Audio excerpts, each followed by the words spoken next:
Hey guys, be sure to subscribe to us on iTunes and leave us positive reviews. So if you could go leave us a nice 5-star review, it really helps out with the podcast. Also, it helps with our rankings. So if you're trying to find us, it's easier to. So 5-star reviews. Be sure to go subscribe to the podcast. So go to your iPhone or your Android or whatever you use to listen to the podcast and just go hit subscribe. It's real easy. It takes like 3 seconds. So please go do that, and I will love you forever. Thanks. Hey guys, welcome back to the Drumheads podcast, and this is episode 76 with Andrew Verdeccino of 5 Iron Frenzy and The Fast Feeling.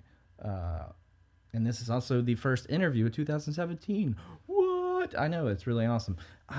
This was such a cool opportunity to talk to Andrew because I grew up listening to 5 Iron Frenzy hardcore. That was one of the first cover bands I was in.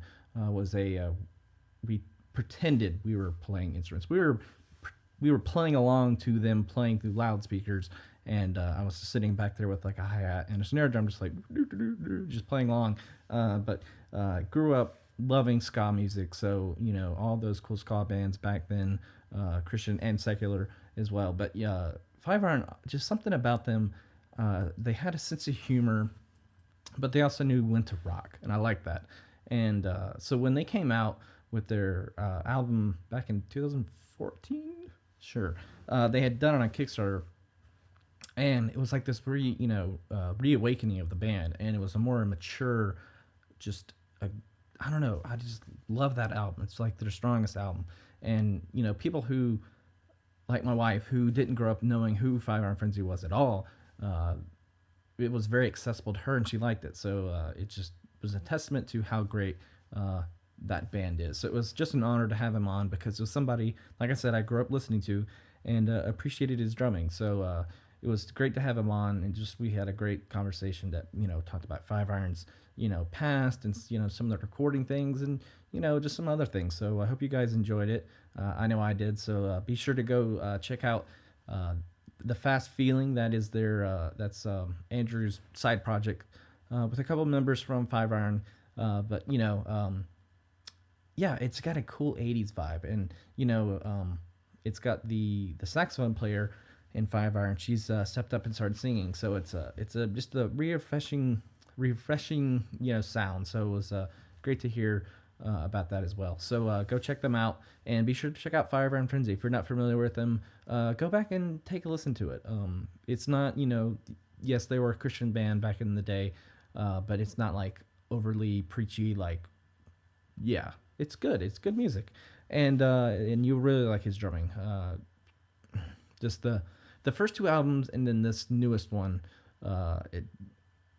just great albums. I'll just put it that way. So yes, thank you to Andrew for being on. And so here it is, episode 76.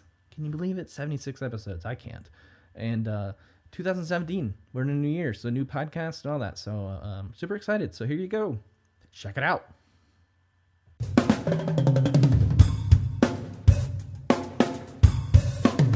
Hey guys, welcome back to the Drumheads podcast, and I am joined by a very special drummer in my heart, and I'm pretty sure some of you guys as well.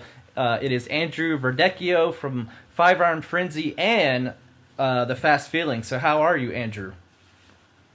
Doing pretty good. Good. And so you're out in Colorado, right? That's correct. That's right. So you're used to this cold weather right now. Or no? Used to it, but I don't like it. You don't like it. I hear you. No. I work outside, so so yeah, I don't particularly like the cold. I had a job where I was working in an office for about 3 to 4 months, and when I got injured on the job, it was a light duty job. Yeah, and it's interesting to me how indifferent I was to the weather when I didn't have to deal with it as much. Yeah. In my daily life. But yeah, when it snows, I get pretty bummed out because I got to work outside. Yeah, I hear you. I work in a warehouse all day, so it's just like doors opening up all day. It's either cold or it's hot as hell, and it's like, which one is it? I can't. It just drives me nuts. But right. Well, so I guess we'll just start from the beginning because my history with Five Iron Frenzy takes me back to like 1997 when I was like I think I was a freshman in high school, so a long time ago, and I just got introduced to your music and Five Iron and all that. So, but I wanted to go back a little and just figure out, your drumming background. So did you come from a drumming family, or I mean a musical family at all, or was it just strictly just winging it? I came from a family of music appreciators, but I was the only actual musician. I hear you. So, but my parents, I'm the youngest of five. Oh wow. So my parents grew up in the 50s. And so, I listened to can you hear that? Yeah, that's okay. It's my cat. I have one Sorry. too that might wander around too. So I hear you. He's a loudmouth. Sorry. But my parents grew up in the 50s, so I grew up listening to a lot of 50s rock and roll, rockabilly type stuff, and 60s soul music, stuff like that, and then even some big band stuff as well. My mom really liked big band music. Cool. So, and then my older brothers listened to a pretty wide variety of anywhere from classic rock to singer-songwriter type of stuff. So, I mean, at any given day, I'd be, I'd have, either Benny Goodman or Eddie Cochran or, Queen, Carole King. Yeah. I mean, it was a pretty broad spectrum of music going on in my house. Nice. So, so that was my sort of, I always kind of attributed that stuff to my brother's music, and then my oldest brother was he listened to like Iggy Pop and Patti Smith and the Ramones and I never really thought of it as punk rock. It was just my brother's music. Oh yeah, yeah. So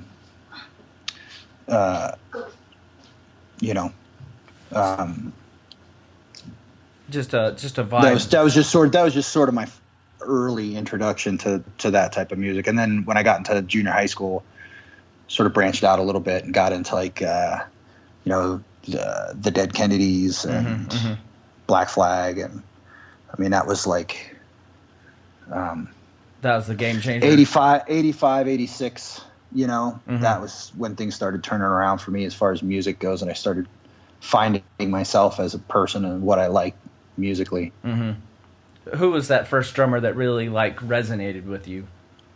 Oh, well, John Bonham. John of course. Bonham. Okay. Yeah, I mean, my brother Mark was a big Led Zeppelin fan, and so I studied John Bonham when I was a kid, like you wouldn't believe, and of course Neil Peart, or however you pronounce his name, yeah, and Keith Moon. My brothers used to actually, particularly my brother Mark, used to quiz me all the time.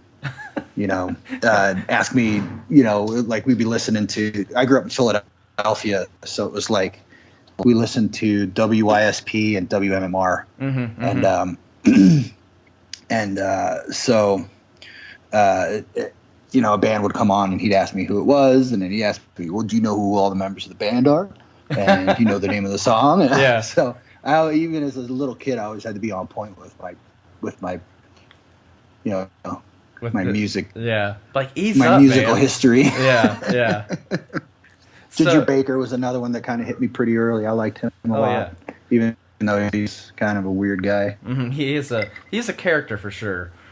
But did you do like any school band, or was it just strictly like garage bands and stuff like that? I remember when I was in 6th grade, I wanted to be a drummer. And I I asked my mom for a drum set, and she said, "No way." I got the same answer. I hear you. Yeah, for sure. And I'm kind of glad she did, because I think if I would have joined school band, I would have burned out pretty quick on it. Okay. Well, most of the stuff in my youth, I kind of lost interest in. When I became a adolescent, and especially a teenager, I really lost interest in most of that stuff. So, with the exception of music, of course. But yeah, I'm kind of glad she did. I didn't really start playing the drums until I was 13. Okay.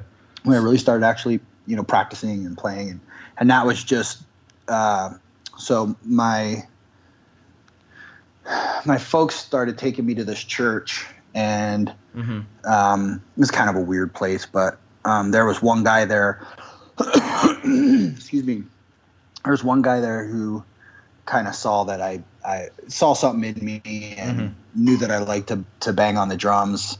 And so they ended up giving me a key to the worship band practice room. Oh, wow. And there was just a little 4-piece junky cracked cymbals drum set. I think it was like a Pearl Export or something like that, but like a low end Pearl Export. And it was cool because I would get off of school, and my parents would say, "Do you have any homework?" And I go, "Nope." Of course, I was lying. and then I would get on my skateboard and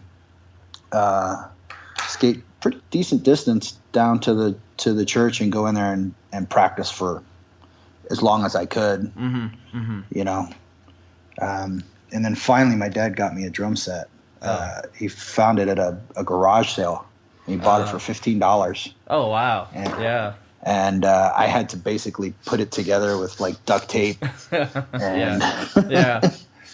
It's like I have to learn to, be very mechanical, because I was the same way. Like, got a junker kit and then just had to figure it out. It's like, where does this go? How does this work? And just go from there.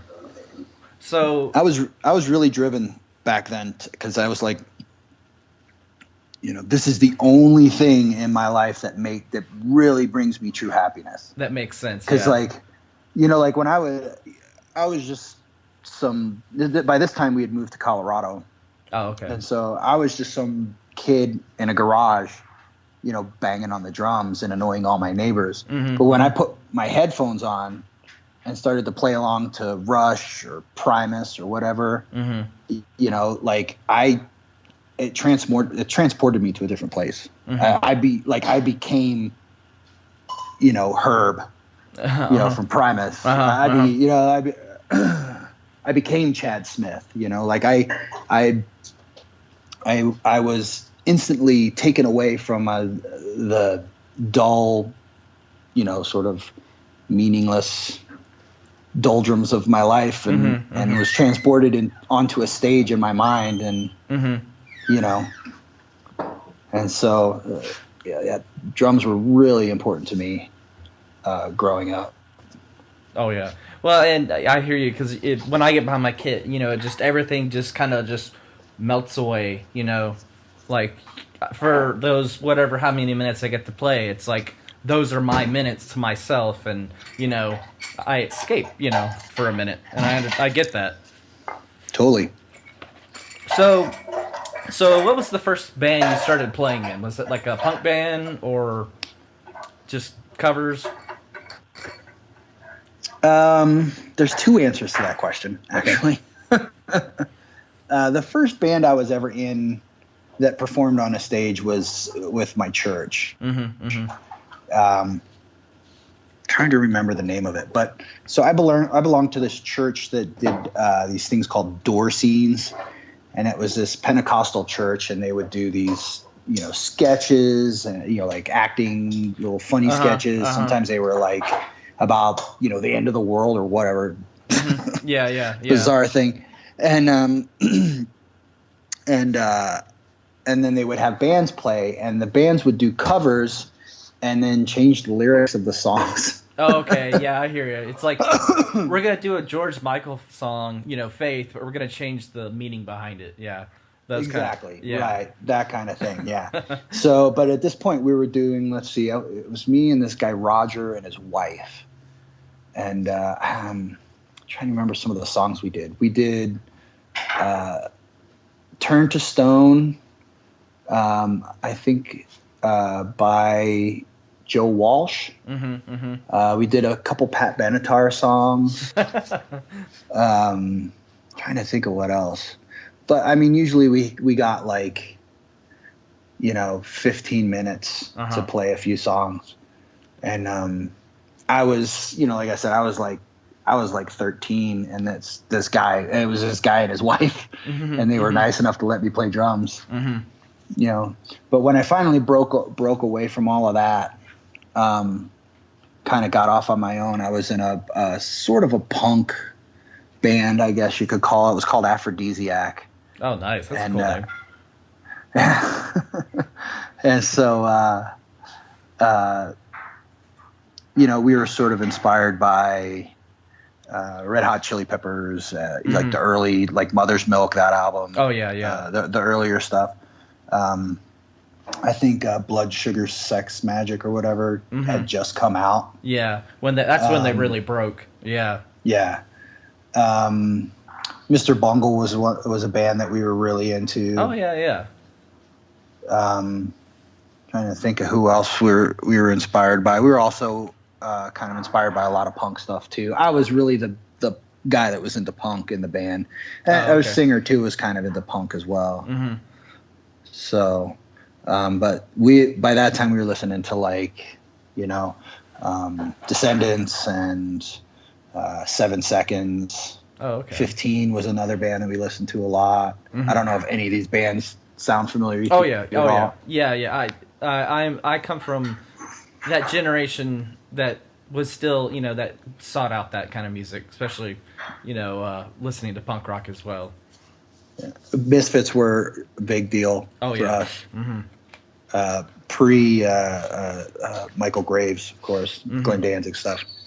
Robo was somebody that I liked a lot. I thought he was a really good drummer. A lot of drummers that I like, a lot of people are like, who? My early influences are obvious, but a lot of the drummers I started really getting into were people who do you like? And I said, Bunny Carlos. And they'd be like, who? Yeah.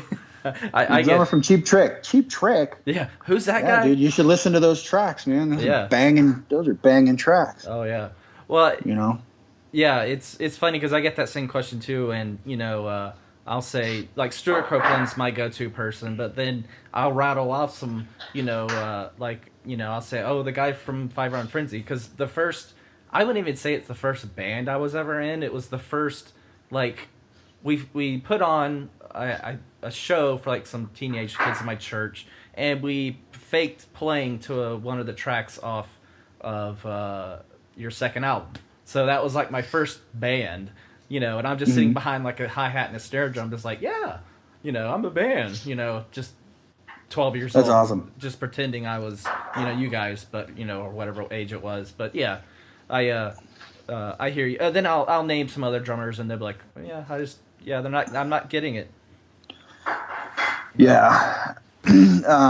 Stuart Copeland was when Five Iron first started, he was a huge influence on me. I mean, when you listen to the first 3 Five Iron records, like I bite his shit all the time, dude. All over those records. That was the question I asked, because I was working the day. I'm like, I'm gonna put on some Five Iron just to like refresh and get in that right mindset. I'm like, I wonder if he listens to Stuart Copeland a lot. So that answers my question. Yeah.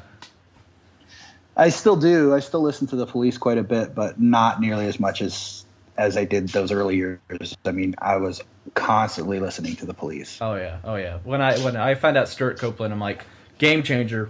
Just everything clicked. So cool. He's really unconventional, and just I love his stuff. It's great. Yeah, it's great.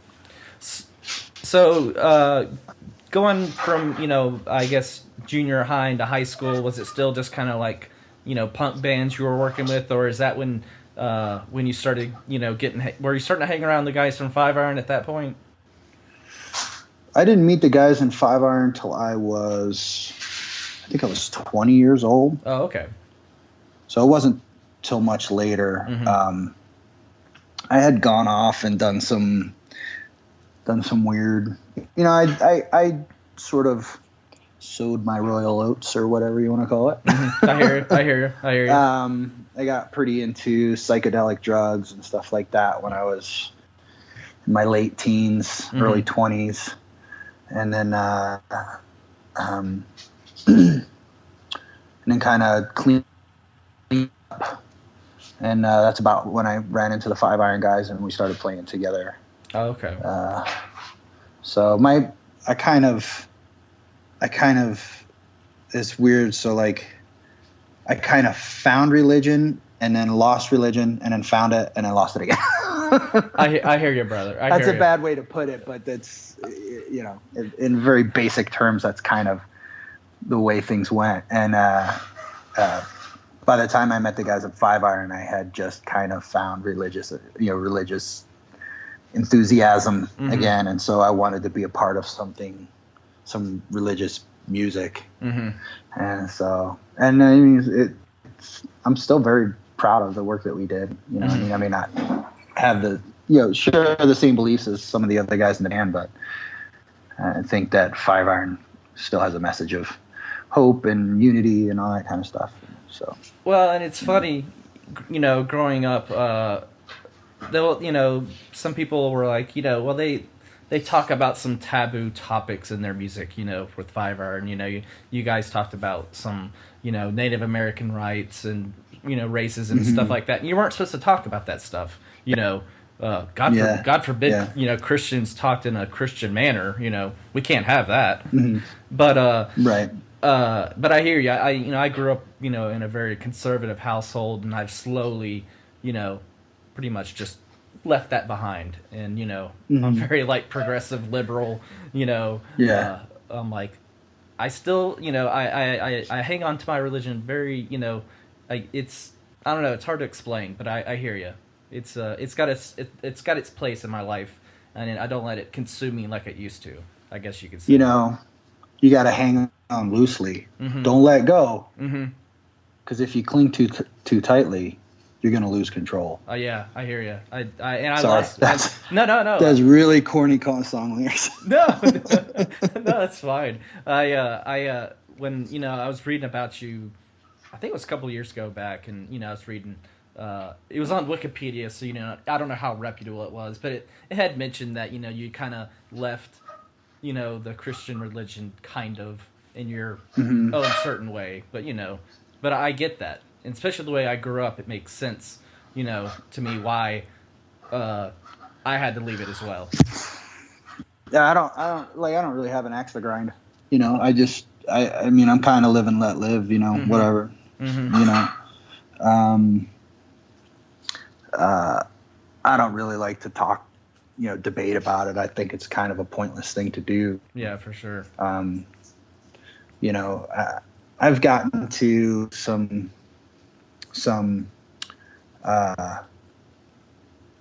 pointless debates online with people, and especially on that last Five Iron tour, mm-hmm. When I had finally, kind of come out to the band that I was no longer a Christian. Mm-hmm, mm-hmm. There were people that wanted to talk to me about it and try and reconvert me or whatever it is. Mm-hmm, and some of those conversations got heated. A lot of them were sort of condescending in their tone. Mm-hmm, mm-hmm. And I think in the last 5 years or so, I've decided that it's just not worth the getting upset over. Yeah, and the headache. Yeah. Right. I think Hannibal Buress, the comedian, oh yeah, has a bit that's really funny. He says, I feel like religious people are more interested in trying to make me be religious than I am in trying to make them not be religious.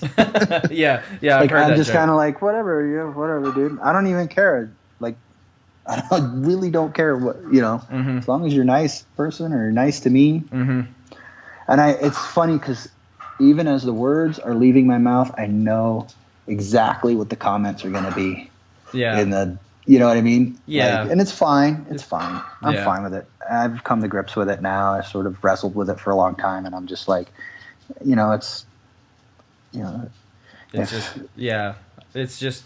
it's hard. I hear you. I've gone through the same struggles, and people, meh, about it. I'm like, just shush, and please just leave me alone kind of attitude. I hear you.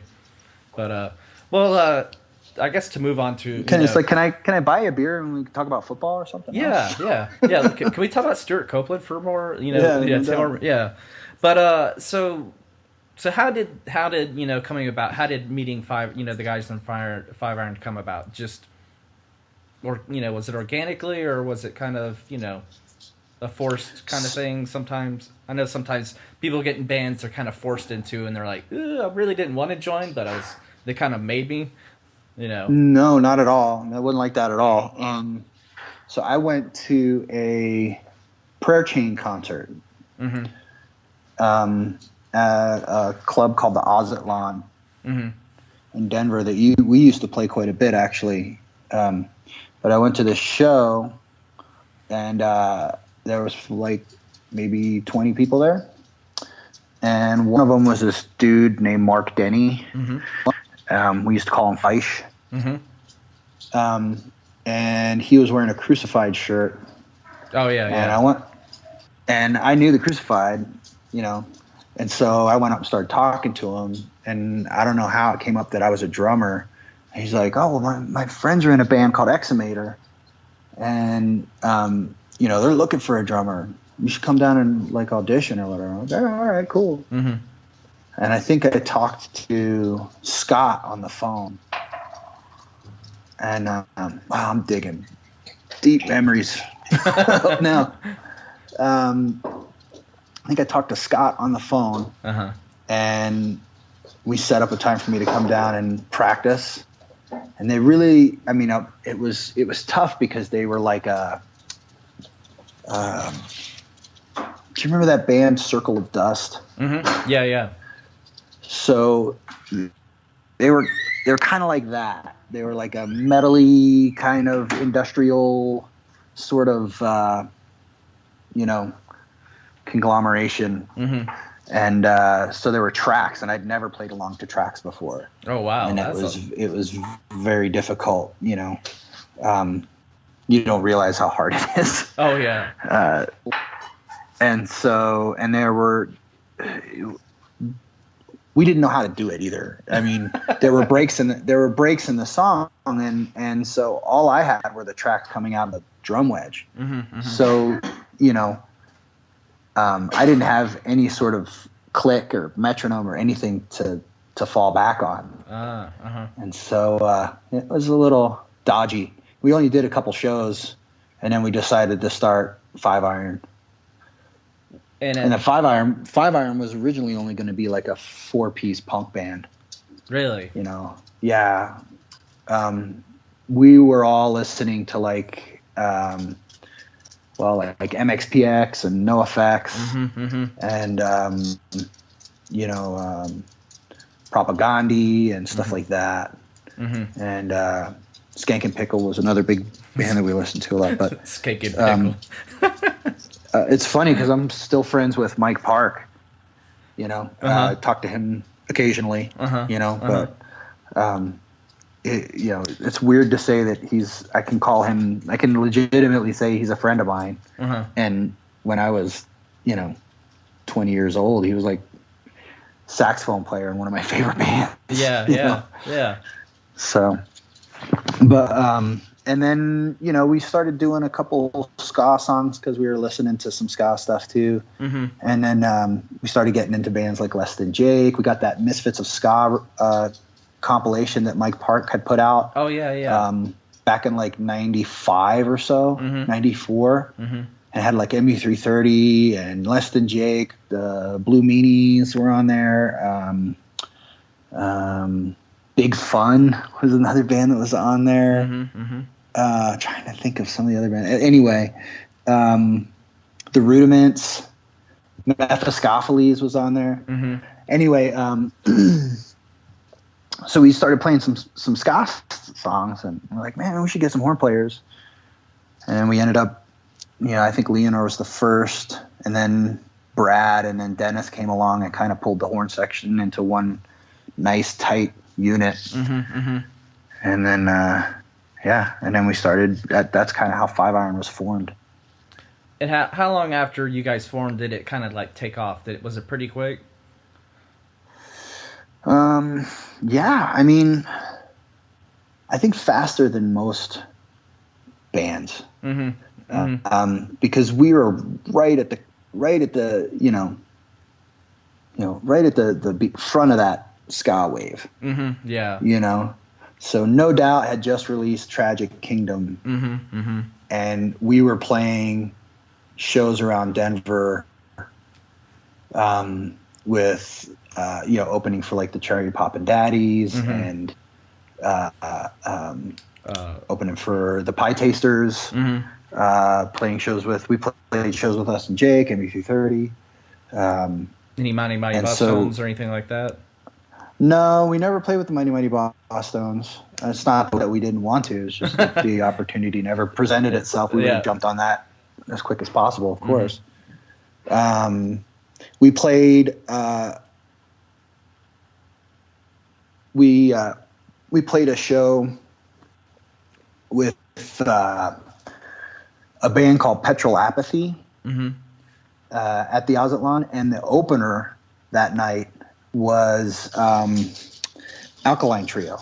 Oh wow! And it was on their first tour. Nice. Yeah. Huh. But that's sort of bunny trail. Yeah. But anyway, so we started playing ska stuff, and we were right at the front of that ska wave, so we didn't really have a difficult. There was a really good scene in Denver for ska music. Yeah, which you would never definitely think. Punk ska stuff. Yeah. Yeah. I mean, the scene was really good here. I mean, yeah, we would play the like on a normal night, if we were headlining, we would play the Mercury Theater, and easily do 200, 300 kids. Oh wow! And this was before we released Upbeats. All we had out was a 7-inch called "It's Funny but Not Very Creative." yeah.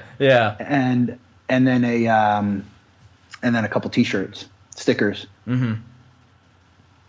Yeah. So well, and you guys broke.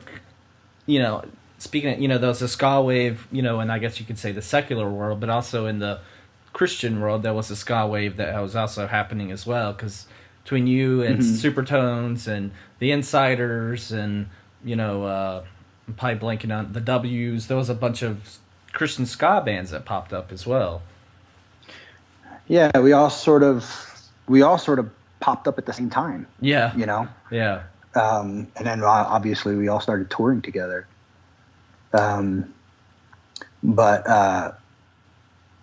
I mean, it was I'm trying to think of some other, well, the other bands, they were mostly punk bands, at that point. I mean, there were the only four I can think of is us, Supertones, W's, and, the Insiders as far as Christian bands go. But then we were also playing shows with like Value Pack and Goaty Hook was another band we used to play shows with. Dogwood, who we're playing with this weekend. Oh, nice. With us and Dogwood and MXPX is headlining. Oh, yes. In San Diego, right? San Diego and Ventura. Nice. Yeah. So, the Christian world was very nice to us. Yeah, for sure. Yeah. And we broke and got sort of the buzz started to really kick in when we played this show at Cornerstone, which I am listed in the credits for the live album. Okay, so this was way before that live album. Okay, This was, I think, even before Dennis, if I remember right. It was just me, Scott, Micah couldn't go. So it was me, Scott, Keith, Reese, Leonore, and Brad. Okay. And we figured out the year before that over by the skate ramp, there was an electrical outlet just sticking up out of the ground. And we're like, let's just go like guerrilla style. And just set up, plug in, and play. Until they shut you down. Until they shut us down. And I think Andrew from Crash Dog was there. And he was like, okay, well, you guys could do this, but I think it was something, I can't remember exactly. This is so long ago, dude.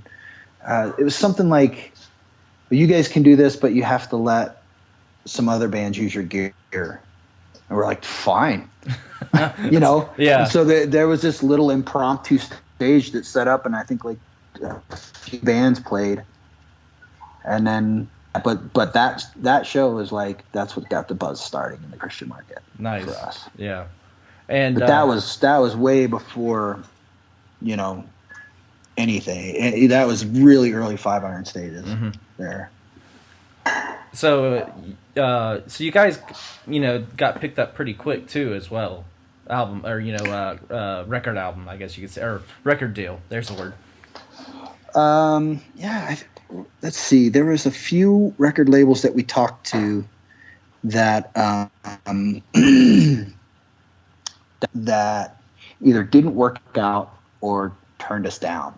So Tooth and Nail wasn't interested in us. Tooth and Nail was not interested in us at all.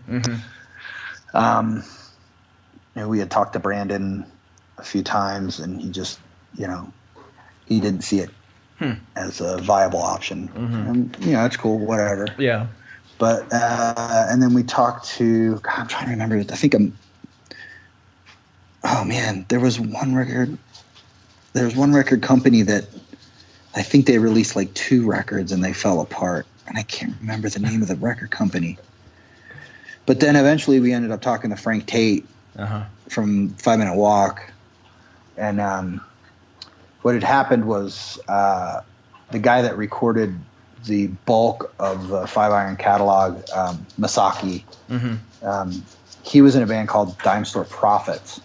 Yeah, yeah. We had opened for them at a place called Stage South in Denver, and he was stoked on us, and their band was stoked on us, and so they took it back to Frank and said, you gotta sign these guys. Nice. He was like, you gotta sign them as quick as possible. And then we ended up signing with 5 Minute Walk, and we recorded a record and went right on tour, like right away. Yeah. And so how long was that recording process for that first album? Because it seems like it's quick, you know.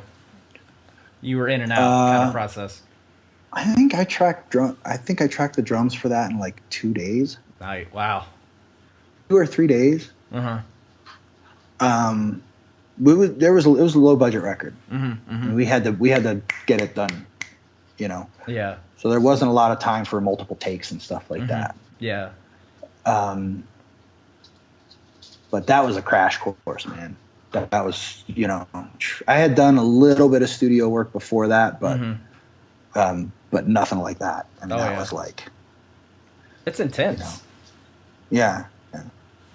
So, and I'm not sure how long the whole album took to track. It wasn't very long though.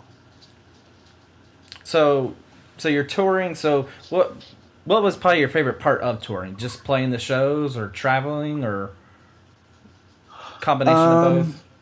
Man, I loved all of it. When I was young, man, I could be on the road. I didn't want to go home. I just wanted to just keep playing shows. I loved it. I loved every bit of it. I loved traveling. I loved going to truck stops and getting, you know, just the weirdest stuff you can find. Yeah, you know, and I loved being in the school bus. Well, back then it was a 15-passenger blue. It was a Ford Econoline. Oh yeah, yeah. I've traveled in one of those many a time. Yeah. Yeah, and so I mean, those tours were grueling, but at the same time, they were so much fun. When we were all young, like it was great. It was a good time. And the fan base was, pretty like woo, kind of attitude as well. Our fans are really cool. They're very diehard, very rabid, fans. And back then,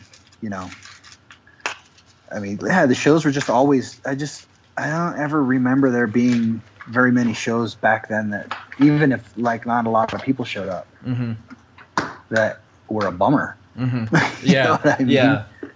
Well, and you meet weird people on the road, like the weirdest people, and they tell you these stories about their hometown, and you're just, you gotta remember, like, this is way before the internet or any of that stuff. Oh yeah. I mean, cell phones were like a vision of the future. Yeah. Like only really rich people had cell phones. Yeah. So when we went out on the road, you disconnected from everything. Yeah. Like, the only time I talked to my parents was if we happened to have a hotel room and I could call them. Yeah. And then occasionally I would get those calling cards. Remember those? Oh, you could buy them at 7-Eleven. Yeah. And I'd call home just to see how things were going. But I mean, I don't think my family for like 2 years, I don't think they knew where I was or what I was doing. Where's Just like, he's gone. He's in his band and they're gone. That's all they knew. That's all they do. And but yeah, but in like every town, like you said, has like, every town has a crazy Johnny. Like my town has a crazy Johnny. It's this guy who has like a dreadlock, horn that he grows in his head and just spills out nonsense, but he's so cool to talk to. And then you give him a guitar and he's like, check it out, I can play Van Halen, it's like, yeah, it's just amazing. Those people are so much fun. So that first tour, that first couple years, man, I mean, that was a rush. I could imagine. Second album, recording the second album, that was a little bit our newest album ever.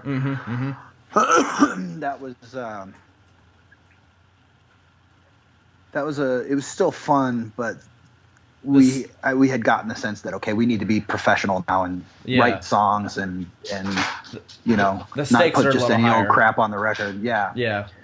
And as things increasingly got that way, I guess it's sort of, I don't know. I don't want to say suck the fun out of it.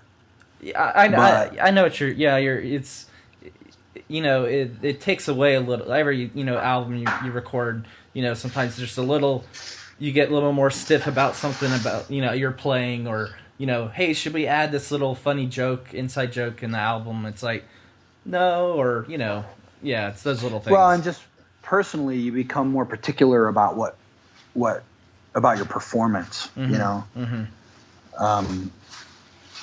mean, I never saw myself as a great drummer, but I certainly wanted to be a good drummer, and so I would apply myself really hard, just to make sure that, so it went from, this fantasy in my garage to this real thing, and, I mean, we weren't, I wasn't in by any means Neil Peart or John Bonham, but I still have my thing going, and I wanted to take it seriously. I didn't want to just be like, oh, I'm along for this ride, but whatever kind of attitude, whatever, yeah. So I guess I practiced a lot. Yeah. So I guess fast forwarding, to I guess the end of, the first chapter, I guess, of Five Iron, where you guys take a hiatus.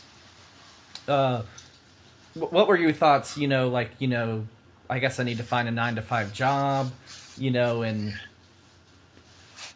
kind of. Well, there was a little bit of that, yeah. So after Five Iron broke up, after the last show, I mean, I was newly married. I just, my wife and I just a condo. We were kind of trying to settle down, you know, kind of starting to think about having kids and stuff like that. But I think I still had kind of an itch. So before that last tour, so Scott had left the band in '99. Yeah. And then moved to Seattle and started a band called Yellow Second. And then he had moved back to Denver just before that last tour and asked if I would be interested in playing with him. And I was like, yeah, let's do it, you know. And so I got a job. I had been, so kind of the family trade is stonemason and brick mason. Oh, okay. So I had already had that trade under my belt, and I kind of went ahead and found a little 9-to-5 type of piddly job that you know I could walk away from if I wanted to. It wouldn't be a big deal. Yeah. And started practicing with Yellow Second. We released Altitude. And we went out on tour, and I think I expected, because it had 2 members of Five Iron in it, I think I expected it to just catch on just like Five Iron did. And I was very mistaken. You know, I mean, maybe I was a little arrogant to think that as well, you know. But I still am very proud of that record. I think it's one of my, you know, like for me, I have a handful of records that I played on that I'm just like, this is what I'm shooting for as a musician, and that's definitely one of them. Nice. So we went out on tour, and we went for, you know, the last Five Iron tour we were doing, you know, 1,500 to 3,000 people easy every night. And, you know, when Yellow Second went out on tour, like a year or so later, I mean, we'd be lucky if 50 people showed up. Oh, wow. Yeah. And so, you know, kind of was an awakening, you know, and then at one point, Yellow Second and I parted ways, and they got another drummer because it just was too hard for me to tour. And, you know, I had gotten myself into some financial debt and stuff like that, and I wanted myself out, which, you know, you know, you live and you learn, and you grow up. Yeah. And so I'd gotten back on my feet. I got a job as a communications technician. And you know, and then Yellow Second sort of slowed way down, and I guess they kind of decided, well, look, the touring thing's not working for us. And then they talked to me again, and I said, hey, do you want to join back up and play just some local shows? I was like, yeah, dude. I mean, anything, you know, I'll play for a free pitcher of beer. I don't care. You know what I mean? Yeah. As long as I can keep my job and my stability, you know. You know. So we just started kind of playing bars around town and kind of kept that going. And then Five Iron, there was sort of ghost of that coming back, you know, possibly, and talks of it, and, you know, and eventually it happened. Yeah. And then it was great, and it still is great, actually. Yeah. I mean, I enjoy it, is what I mean. Well, and, you know, because you guys did an Indiegogo campaign to, you know, raise money to record the first That album. was actually Kickstarter. Oh, Kickstarter, okay. I always get those two mixed up. Indiegogo was the Fast Feeling. Yeah, okay. That's what I'm thinking. Yeah. Yeah. So you did the Kickstarter, and were you guys expecting the the generosity of the fans to be that overwhelming, or I think we expected some, but not to the degree that we were blown away. So I think our goal was something like 30,000 to make a record, and we set up I think it was 90 days to raise it, and I think we thought, maybe we probably will reach that and maybe a little bit more. Yeah, just squeak it out, kind of. Yeah, and so when our Kickstarter campaign went live, we reached our goal in 45 minutes. I know. And it just kept going and going and going and going, and like at first it was really exciting, and I was blown away and in awe of how supportive our fans were and stuff. And then I started to get really freaked out because I was like, oh crap, dude, this is like for real. Yeah. Like, this is some is some major pressure. Not in a bad way, just kind of like, oh, this just got really intense. we cannot suck at all. Yeah. And so so we started writing songs for the new record, and we ended up putting out Engine of a Million Plots. Which I like to call it Toilet of a Million Plops. Nice. Well, and the funny thing is, in my opinion, I don't know if other people feel the same way, but I feel that is your strongest album, in my opinion. Oh, I totally agree. I agree too. Yeah. Okay, good. We're in agreement there. But no, I mean, it's such a mature album. It's funny because not to say bad things about another ska band that came back around that same time, but their stuff, I don't know, it like flip-flopped, in a way. Like you guys were a lot stronger, you're more mature as a band, and the other one was kind of just like meh, and it lost some of its edge to it. And I feel like you guys picked up a lot of more aggression with your writing and your sound. I think we picked up in some ways where we left off. Okay. Because if you think about Electric Boogaloo and The End Is Near, both of those records, there were some funny songs on there, like Pre-Ex-Girlfriend and At Least I'm Not Like All Those Other Old Guys, but there was definitely, the material was getting darker. Yeah, it was, yeah. And more serious. And I like that. And so I think that we just picked up, we grew up and we picked up where we left off. Does that make sense? Oh yeah, totally. So sure. We were musically, I feel like we were all more, and obviously as human beings, we'd seen a lot and gone through a lot. We were all grown, and and so all of that got put into that record.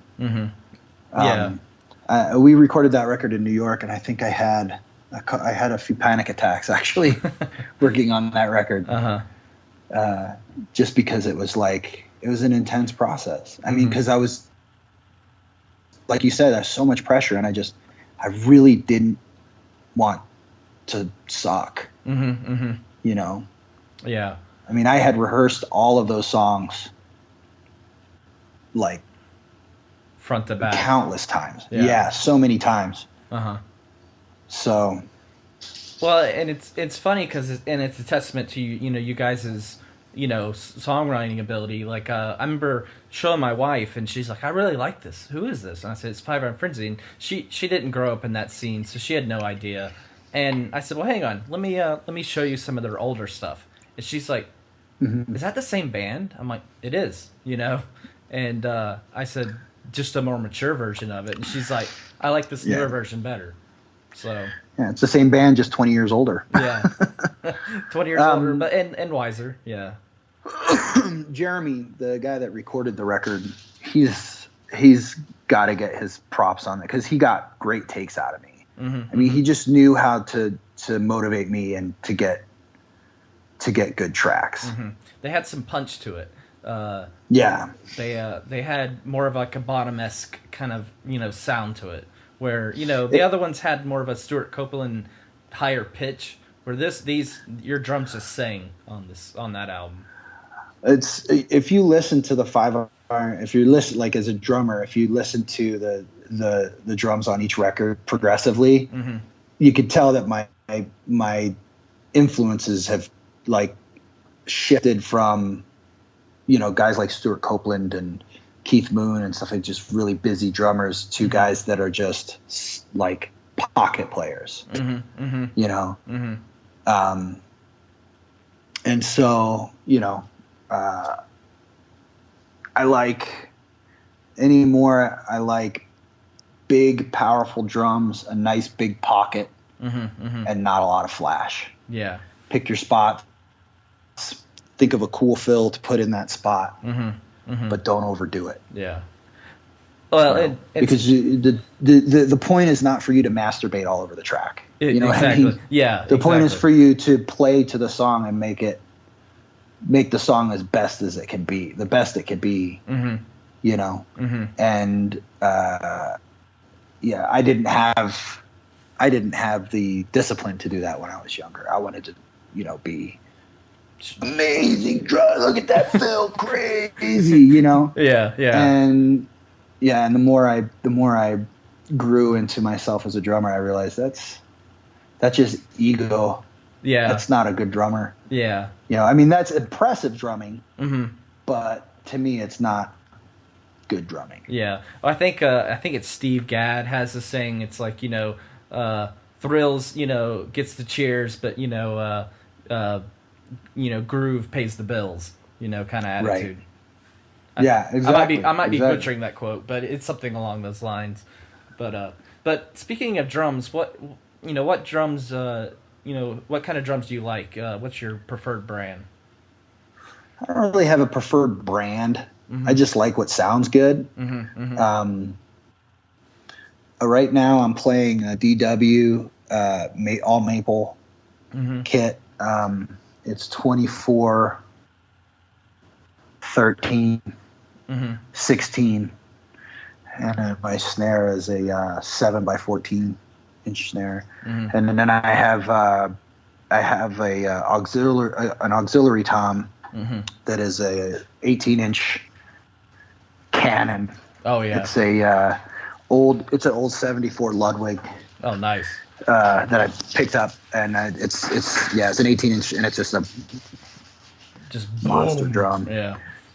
Yeah, that's for the end of like the big fills, or mm-hmm. like the Blickum type fills, Blickum, blickum, blickum, blickum, yeah, that kind of stuff. Yeah, nice. Cymbals. So and then cymbals right now, I have a ride that's 100 years old. I don't know how old that thing is, but I acquired it by, this guy was like, listen, I want you to play drums. This is a local guy. Mm-hmm. I want you to play drums on this song. He's like, I don't have a lot of money to pay you. Mm-hmm. I was like, well, don't worry about it. Mm-hmm. He's like, yeah, but I got the cymbal, though. I could give you the cymbal if you want. I'm like, well, I'll check it out. And I looked at it. It's this 22-inch Zildjian. Oh, nice. And it's I play with it. I play that cymbal on everything, mm-hmm. with mm-hmm. the exception of the last record. Mm-hmm. But it's dry, mm-hmm. Mm-hmm. just enough. It's a good. You know what I mean? Yeah, you can crash into it, but you also can ride it as well. I'm afraid to crash into it too much just because it's so old and I'll never replace it. Yeah. Then I've got, like, crashes, I've got Z Customs. Okay. Mm-hmm. And then my hats are Z Customs. And so, how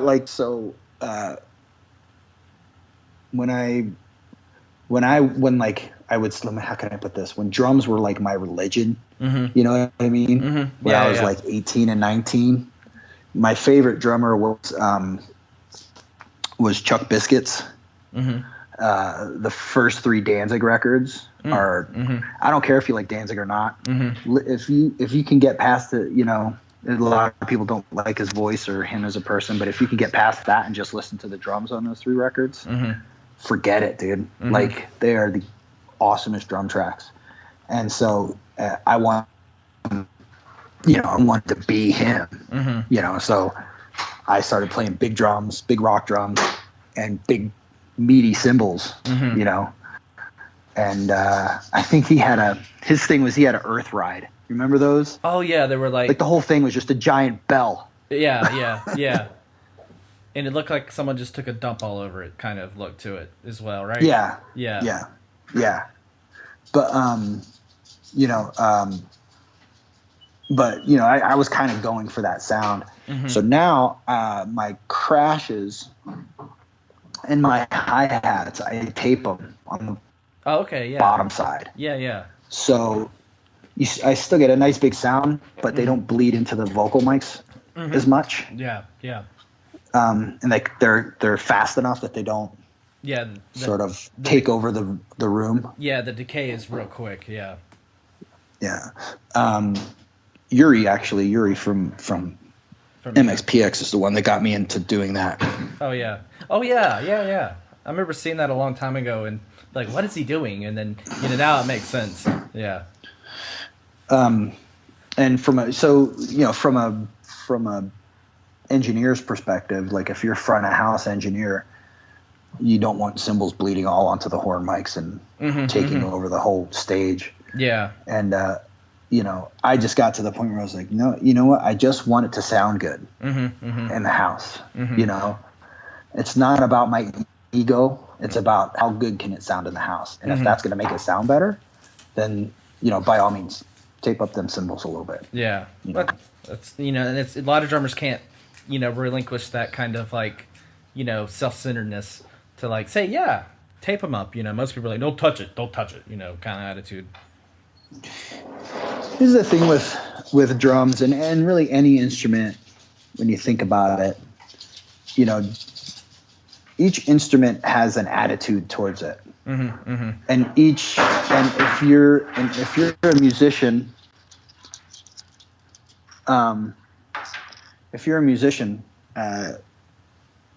you kind of adopt the attitude of your instrument. Yeah. Does that make sense? Yeah, totally. So drums are aggressive, and wild. And so you have a lot of drummers that are aggressive and wild people, right? Yeah. It depending on the music that you play, right? So if you think of like, if you think of it like I was really wild when I was younger, and I played that way too. That was the sound that was what came out of me when I would play the drums. As I got older, I became more reserved, sort of more introverted, and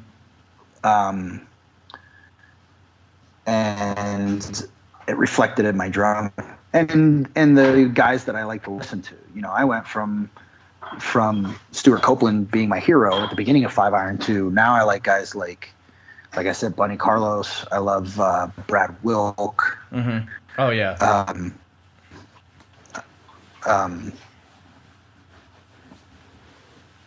Pocket drummers now, and I think you can hear that in the albums as well. Oh yeah. And especially I've dialed it back, and I feel like I've dialed it back just enough. But I'm in the moment right now, so yeah. Well, and I might look back on this and say, well, and your newest project, the Fast Feeling, you guys, it's very groove oriented. It's not a 5-Iron-esque. It doesn't have that. You didn't have that quality to it. It's more of like you said, in the pocket kind of playing. Scott is all about groove. So, like, there are a couple fills on the record that I was really excited about, and when I tracked them, I was like, yeah, and they're still on there. But Scott was just, I was like, that's the fill right there. And Scott's like, yeah, that's all right. I prefer something more like something simple. Yeah, but if you really like it, we'll leave it. I was like, thanks for your vote of confidence. Yeah, it makes me feel so much better about myself. Right. But no, I mean, Scott's great to record with. In fact, I'd record with him anytime. Mm-hmm. But recording the Fast Feeling stuff, I mean, it's got kind of an 80s vibe. Yeah, that's the first thing that hit me was like 80s. Yeah. Mm-hmm. You don't want to be busy on 80s sounding stuff. No. You know? Yeah. So how did that all come about? Was that just kind of like some stuff you guys had been, playing, but it was like, well, this doesn't fit 5-iron sound, maybe do something, a solo or, side project? Sort of. Sky had written some songs that didn't really, like you said, they didn't really work as 5-iron songs, and had me listening to them, and asked if I would be interested in doing something like that. Mm-hmm. And it was sort of in the doldrums of 5-iron. Mm-hmm. Mm-hmm. So it was after the Real Big Fish tour that we did when we came back, and things had kind of like really slowed down for us. Mm-hmm. And, there was a little bit of bad management, a little bit of bad management, bad booking, just, and also some of that fault lies with us as well, making poor decisions. Yeah. But we had way slowed down, and we were just like, at one point it was almost feeling like, okay, well, this has run its course. Mm-hmm. The novelty's over. Mm-hmm. People are over it, and so that's kind of what this was born out of, I would say. Mm-hmm. Not necessarily as a direct result or like intentionally or like, we deliberately went out and said, well, 5-iron's falling apart, so we're going to do this. It just sort of happened that way. Yeah. And then he had asked Leonore, because he'd always wanted a female singer in a band. Mm-hmm. In fact, when we first started early days of the Yellow Second stuff, there was a girl that we had singing. I can't remember her name offhand, but that ended up not panning out, obviously. Mm-hmm. But now we're doing, that we're sort of following that original desire to have a female-led band. Because back then, like some of the bands we were listening to were like That Dog, and The Rentals was another band we were really into. Mm-hmm. That was Matt Sharp from Weezer's band. Oh yeah. But he also had a couple girl singers in there. Mm-hmm. And trying to think, the Cardigans was another band we listened to a lot. Oh yeah, for sure. So we always kind of wanted to go that direction, and we sort of, I don't know, we just and then Matt ended up jumping on board and from 1187, and we just, this is what happened. This is kind of it was very organic. It just kind of worked out, which is always the best, I think, because you can be in the moment and not stress. And this is the first album I've ever recorded and worked on that I can say was a legitimate, like every song was a collaboration. We collaborated on lyrics, music, song structure, music, fills, drums, whatever. All of it was a collaboration. So, and that it also reaffirms to each other in the band, like this is the sound we're going for, and maybe we're diverting a little bit, we need to bring it back in, kind of has that. I think on all those meetings that we had, all those songwriting meetings that we had, I think one of the common phrases that we would say is that that's a little bit low hanging fruit. You know what I mean by that? Yes, Like that's yeah. a little too easy. Uh-huh. You know, we don't want to be easy. We want it to be good. You know, and if easy is good, then that's fine. But you know, we want to make sure that every lyric is good and every note is. In some ways, we were more particular on this record than we were on the 5-iron record. And that's all right. So, well, cool. Well, yeah. Well, I don't want to take any more of your time, but just always like to ask this one question: is what do you like to do other than play drums? What are your other hobbies? Well, I'm a dad now, so Yeah. I spend time with my kids a lot when I can. And I work a full-time job. So apart from that, there's I have a poetry book that I'm working on. That I've been working on for about like 3 years now. Okay, nice. But it's myself and a local artist named Shannon Faber, and she's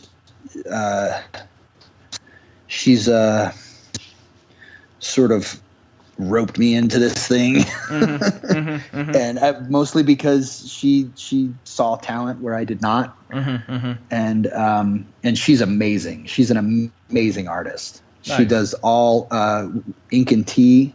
Oh, okay, yeah.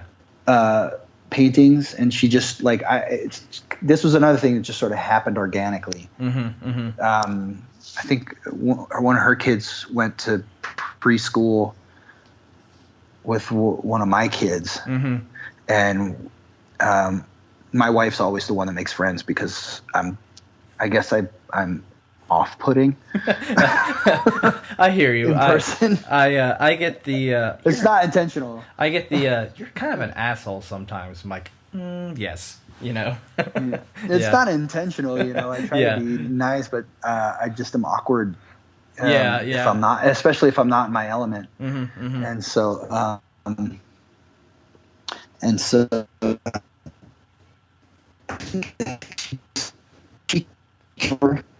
Her and her husband came over, and we just kind of started talking, and it turned out she had a lot of the same sort of demons and you know, strifes and things that I had to deal with, things like depression and anxiety and oh yeah, preacher brother, panic attacks and stuff like that. Ugh, I get those too. It's the worst. And so you know, one of my outlets has always been writing, and apart from just playing music, and so I showed her some of my writings, and she's like, "Can I paint this?" I was like, "Sure, go ahead." Yeah, have at it. She did a few paintings, and we just started talking, and we're like, "We should make a book out of this." So I've got like a full manuscript. Nice. It's something like 16 poems or something like that, and a couple short stories, and each one has some paintings that go with it. Nice. And you know, that's sort of my other outlet. It's called October. It was supposed to be, we had publishing, and then that kind of fell apart. It was supposed to come out last year, and that sort of fizzled out. So we're just going to keep working on it and making it better and better until it's ready to come out. So somebody wants to, so if there's a publisher listening, contact me if you're interested. Yeah. You know, but yeah, it's all really dark stuff though. It's all sort of the you know, like I'm sort of like I'm into like Bukowski and Burroughs. Oh, okay, yeah. And I'm not a real big fan of Jack Kerouac. I love Anne Sexton a lot. She's fantastic. And I also like a lot of horror writers. I'm a big Lovecraft fan. Oh, H.P. Lovecraft, yeah. Yeah, I like H.P. Lovecraft quite a bit, and Rod Sterling. So those are kind of the directions I was going with it. So it's really dark stuff. It's not like roses are red, violets are blue. And I honestly, I'm going to say this, just a caveat. I don't consider myself like a writer. I just write because I enjoy it, and it helps me blow off steam. Yeah, it's a release. And so, yeah, exactly. And so in putting this book out, like I said, I was dealing with a lot of demons at that time and difficult struggles and stuff like that. A lot of darkness in my life at that point. And so I started writing, and it was just an outlet. And it was actually someone else who saw that it was, found, talent in it, and also said that these are her words. People need to read this. I'm like, well, there you go. Really, you think so? And she's like, yeah, I think there are people that need to read this. I'm like, okay, let's do it. Yeah. And it's been a very emotional ride, and eventually the book will come out, and it's it will be blood, sweat, and tears all over this thing, because it's taken a long time. Well, a lot of ups and downs. Like, oh, we don't have anything. No, we do. No, we don't. This person's interested. No, they're not. Yeah.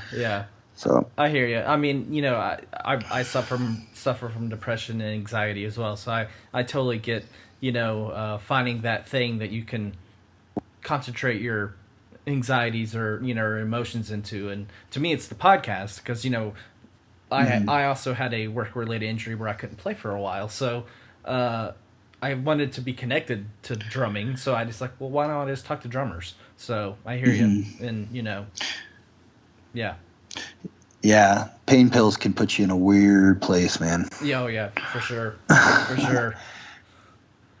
So, yeah, a lot of the writing in there is I was taking Vicodin and stuff like that for my back, and that stuff can take you to a dark place, man. Yeah, it's a heavy thing for sure.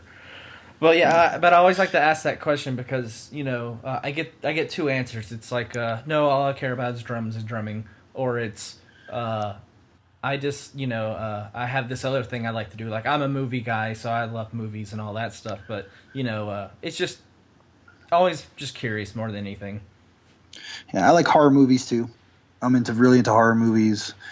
Classic horror movies. I'm not really into like torture porn. Yeah, I'm not a big Eli Roth fan.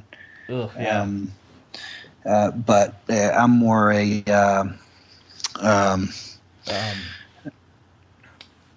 what's his I like some of the classics, like Bela Lugosi, the White Zombies, stuff like that. Yeah.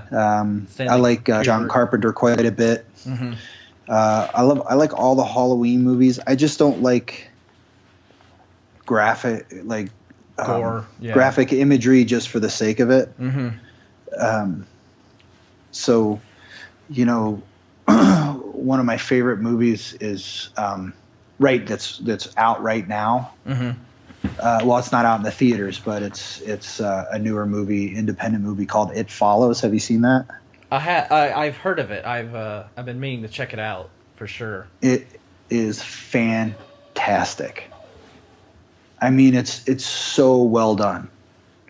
Nice. I mean, I think I've watched it probably about 6 or 7 times. Oh wow! Like literally, I watched it and I was like, I gotta watch it again.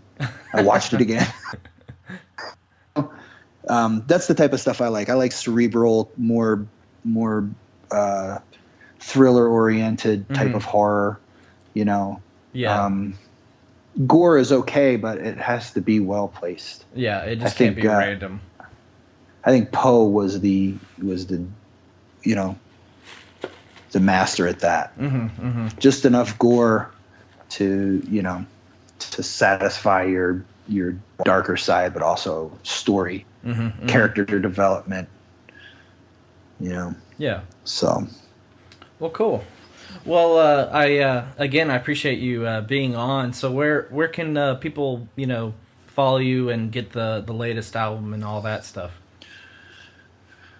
So, we talked earlier about me covering the camera on my phone with a piece of tape. Yeah, yeah, yeah. I'm not on Facebook or anything like that.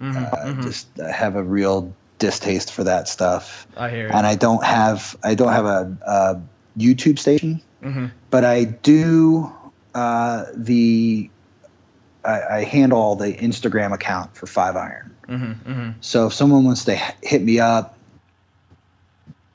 on the Five Iron Instagram account, you could private message me or direct message, whatever it's called now, whatever you kids are calling it.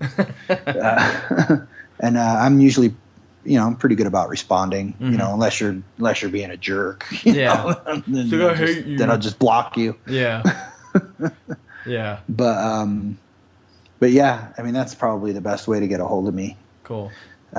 Where can people get the Fast Feeling album? You can get it on our website. There's also a Bandcamp account. And I'm not sure. I think we might be selling it at Five Iron shows as well. Oh, okay, cool. So, but we have T-shirts, CDs, sweatshirts, stickers, buttons. The whole gambit there. Yeah. The whole shebang. Yeah. Yeah. And it'll also be available for digital release. Will be pretty soon here on iTunes. Okay, cool. So you should be able to get it on iTunes here pretty soon. Nice. And you just have the one show coming up with MXPX with Five Iron. Yeah, there's something also in the works for March, and I think in Nashville. But I might be getting a bit too ahead of myself there. I don't think there's anything that's actually in stone on that one yet. Yeah, cool. So you need to come to North Carolina, to Asheville, to be exact. That's where Matt is. Matt Langston. Oh, is North Carolina. Really? Yeah. Okay, cool. Yeah. Yeah. Our the other member of Fast Feeling. You should totally try to put a show together here in North Carolina. I'm down with that. I want to play shows with Fast Feeling. So. Oh yeah, that would be a great live album to hear. For sure. Yeah. Cool.